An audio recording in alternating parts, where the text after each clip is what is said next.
Hi, this is video 2 of the Standpipe bag.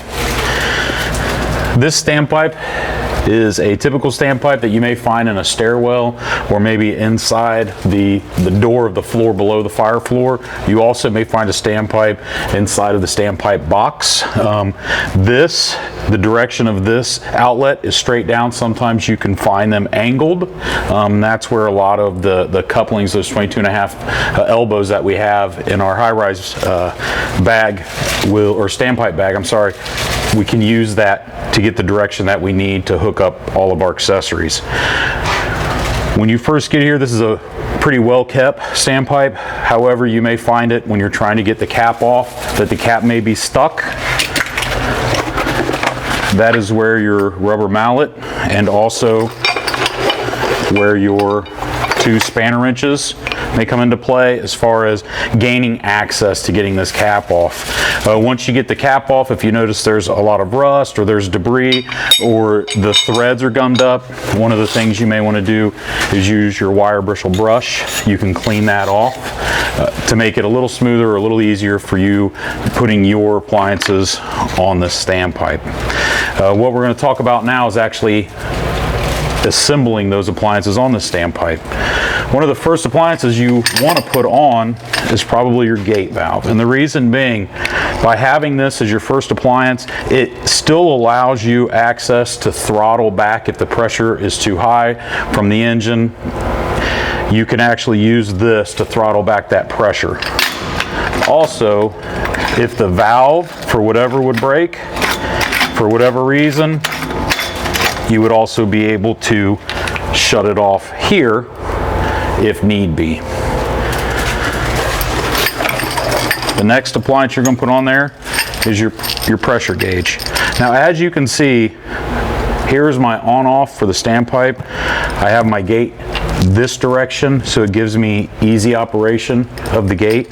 You're going to see that I put this, and I'm going to have my pressure valve actually angled away from the wall at an angle so I am able to read it. This is where I'm going to be sitting as I continue this process of hooking up my standpipe. This will give me the angle I need to see the pressure.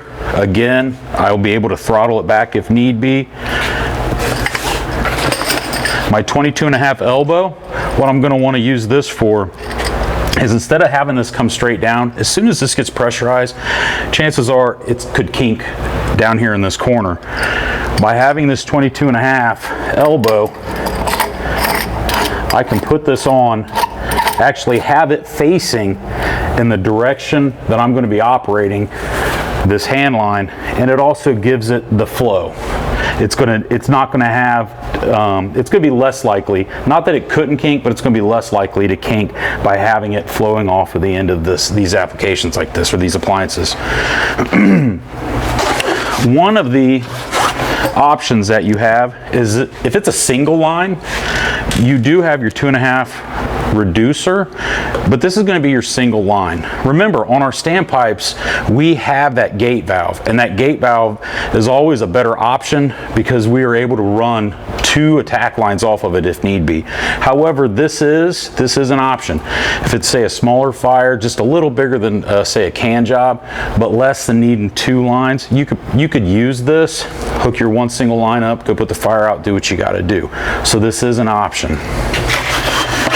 Now, let's say once you have all this hooked up, that this malfunctions, it breaks, it's super tight to turn on. You can actually use this bow ring to turn on this valve. You can get it on there, you can use it to twist maybe. If this breaks off, as you can see, you have all of these different, I don't know what you'd want to call them, areas of the bow ring that allows you to fit it on there, and it adapts, and you can actually use this as your knob to turn on and off your standpipe. That is the application of using all of your different appliances in the standpipe bag.